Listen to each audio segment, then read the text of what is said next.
All right, great. And we're live. Hey, parents, as you know, I'm Graham Matthews, and I run Empowered STEM. And Empowered STEM is an A-level course boutique. We offer A-level courses in maths, biology, chemistry, physics for those students that want to attend medical, dental, veterinary, financial, and engineering programs in the UK. But you knew that. So look, I just want to cover the channel today. And so whatever the team's got the channel going, I think put on YouTube and Facebook and Instagram on this one. So I just want to say hi to everybody.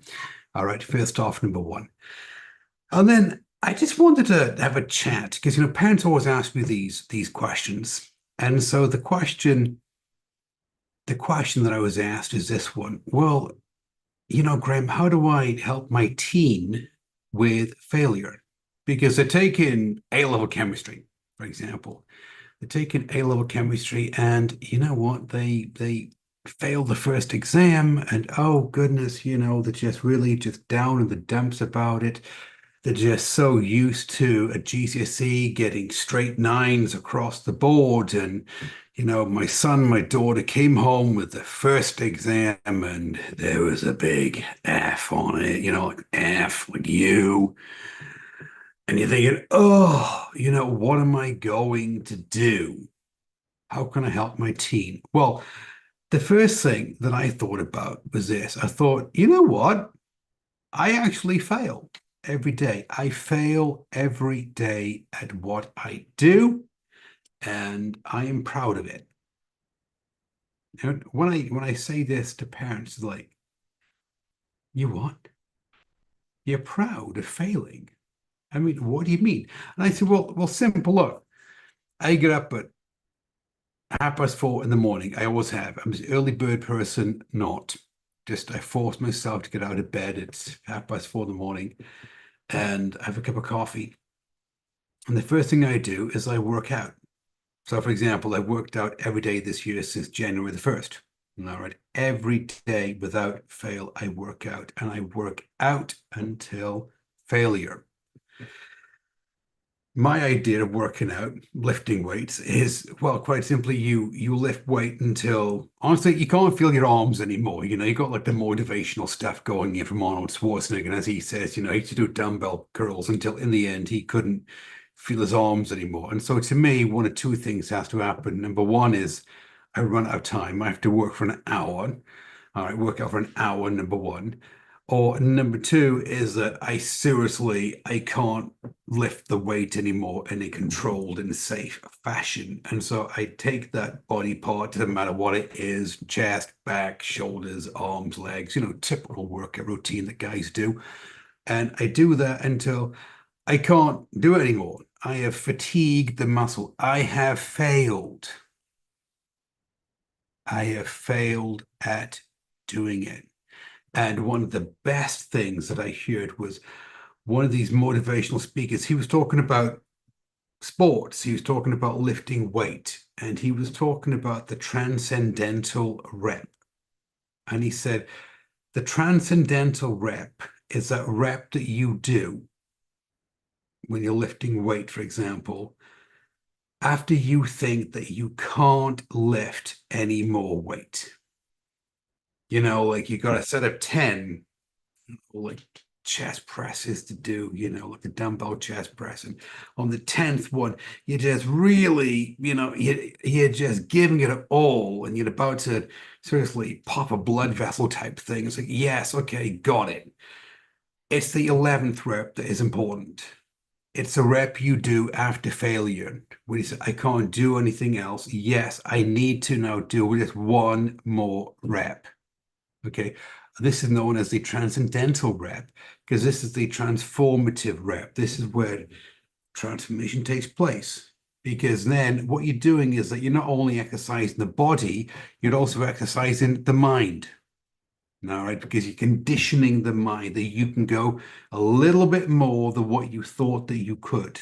All right. And so this is his idea of the transcendental rep, which I thought was really, really good. But the other one is one that comes from David Goggins. All right. So hopefully you're getting the idea here. The idea is that yes, I listen to all these motivational speakers and the motivational pump up music when I'm working out. All right. And I was listening to one of David Goggins, his motivational speeches. I think they edited everything in, to make it like more like, pump up and put the music in the background. And the point was, he was saying this. You know what? He said, I have failed at everything in life. I don't know if you know who David Goggins is. I got his books over there on the book stand, all right, for me to actually read. David Goggins is one of these, I would call a self-made man. All right. He's somebody that came from absolute poverty. All right. I believe it was Buffalo, New York. Absolute poverty. He had what society calls learning difficulties. I don't believe in learning difficulties. I believe in neurodiversity. But as he explained it, he had so many learning challenges. Like he couldn't read properly, he couldn't write properly. Society had written him off. All right. And then what he wanted to do is that he wanted to become a Navy SEAL. He said, at the time, I was 320 pounds. And I don't mean he was 320 pounds like Arnold Schwarzenegger was when he was 320 pounds, as in seriously jacked. What I mean is that according to David Goggins, he was, what's the politically correct way of saying it? Obese. His words. He uses rather colorful language, rather colorful metaphors. All right. And so we'll just go with the fact that he was obese. And he wanted to be a Navy SEAL.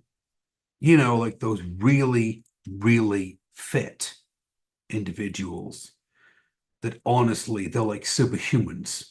You know what I mean? I mean, they can tread water, with a complete rucksack on, tied down with weights of 24 hours type things. I mean, these are like, the elite of the elite of the elite. All right. Special forces type people. And so he wanted to become a Navy SEAL. He wanted to go through the BUDS training program. And this is the guy who, according to David Goggins, as he described it, he was 320 pounds.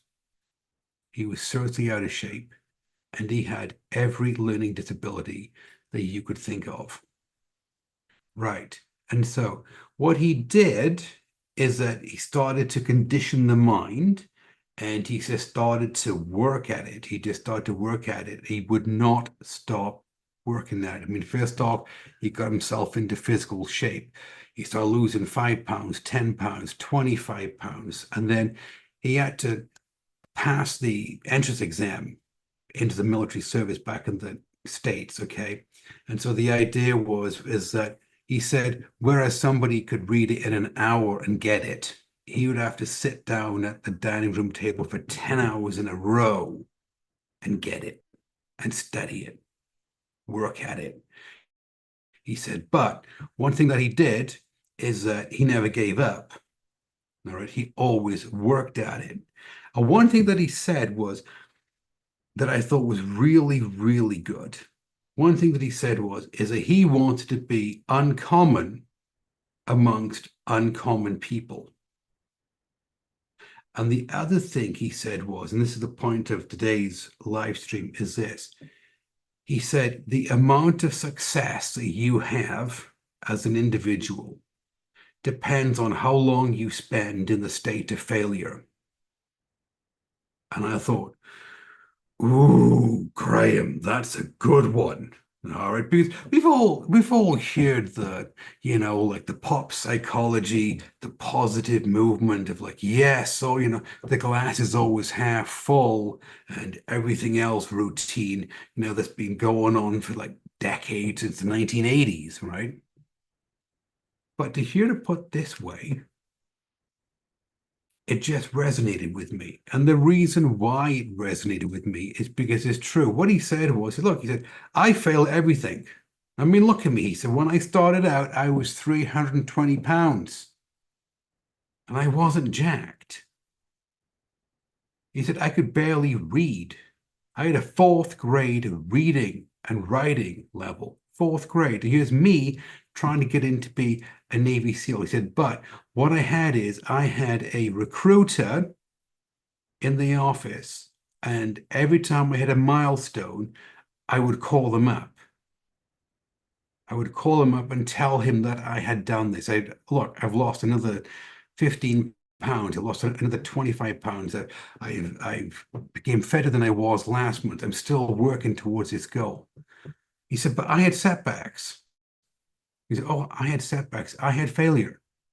He said, but the thing is this, is that the reason why I'm successful is I spend the least amount of time in the state of failure as possible. So bottom line is this, if I fail at something, I don't go around for weeks on end, he said, feeling sorry for myself. Oh, poor me, poor me. Oh, look, I mean, I came from a poor part of the of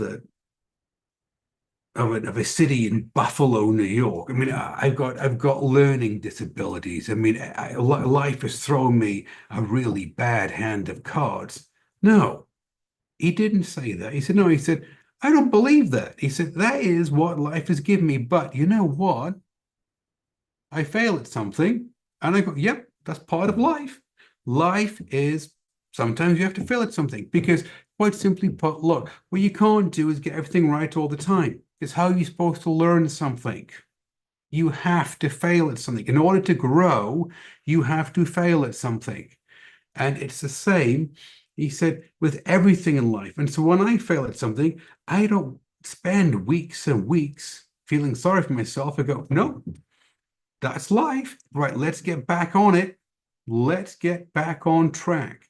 Let's look at it and figure out what can I do to improve so that I'm actually going to achieve this goal and I'm going to work at it. I'm going to put the time, effort, and attention in order to be successful at this one. And I thought, oh, this is just really, really good. And then I thought about this is what we teach the students who enroll in our courses that empower STEM. This is what we teach them, because we talk a lot about mindset, because we all know, look, it doesn't matter if it's A-level chemistry, biology, physics, maths, it doesn't matter. It's 80% psychology, it's 20% mechanics. And so the mindset bit becomes really, really important. And so we talk to our students about this in our coaching calls. We say, right, you know what? You may fail at something. You may fail at something, and that is okay. You are going to reach a topic in A-level chemistry, for example, where you think, you know what? I don't get this topic. I don't get it.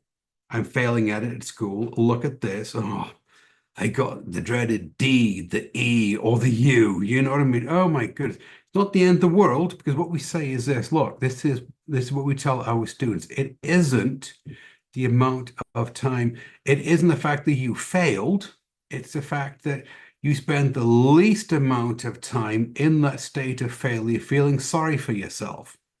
It's what you do. Say, right, I failed at electrochemistry. Oh man, did I get it wrong, Graham? I really did. I don't get it. I thought I got it, but then when I took the test, no, I didn't get it.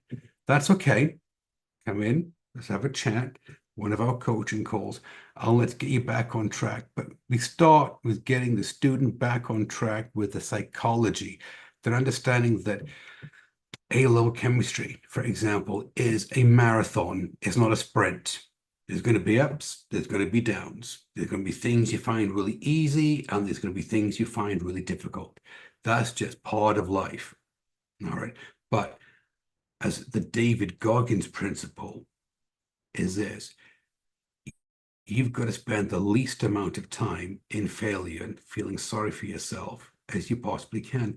Yeah, you may be bummed out for a night, that's fine. But the next day, get up and then just carry on with a new revised plan, a blueprint that's going to get you to the next level of success. So this is what we teach our students in our courses. Now look, I just want to pop into the live stream here. wherever we're watching this one, that's fantastic. And just talk about the David Goggins principle. We call it the David Goggins principle. And it's kind of a neat one, because most people know who David Goggins is. And it's like, yeah, what he said is true. The amount of success that you have as an individual depends on the amount of time you spend in the state of failure. And so this is what we teach our students as well. The amount of time, the amount of success you have in your A-level chemistry, biology, physics, maths is going to depend on the amount of time that you spend in the state of failure. Will you excel at everything? No, you're not. There's going to be some things which you find difficult, a bit challenging. That's okay. It's just growth. Think of it as not the transcendental rep from bodybuilding, but maybe the transcendental question from A-level chemistry. It's the one question you've got to do after you've done all the questions. You think you've got it. You really say, I can't do anything else, any more deeper level of understanding. Just do one more question. All right. So look, parents, as I always say in this one, because this is going out to the parents, obviously, of A-level chemistry, biology, physics, and math students, year 12, year 13. Look, if what I say to you on these live streams, if it resonates with you, if you're thinking, you know what, actually, Graham, you come on these live streams on a regular basis, and what you talk about, it isn't what I hear everybody else talking about. You're always talking about psychology of something or the mechanics of something. If what I'm talking about resonates with you and you say, yes, I want my teen to be in on one of these courses because I can see how they're going to help my teen get the A and the A star grade in whatever A level they're taking. All right. It's real easy. All you got to do is this. Look, make it easy on yourself. Come over to Facebook, send us a message, and a member of my team will reach out to you today. And on the call, really simple, on the call, what they'll do is that they'll explain to you how our courses work, how we have the best tutors, the best resources, and the best learning environment for your team to be successful in the A-level studies, and how we can help your team easily move from where they are on the mark book grade up to their predicted grade, up to their aspirational grade, all right, in less than 16 weeks, so that they can attend the programs of the choice, the medical, dental, veterinary, financial, and engineering programs at the chosen university in the UK. All right, so just pop into the live stream today, have a quick chat, talk about the David Goggins principle. Hope you found it beneficial. See you in the next one. Take care.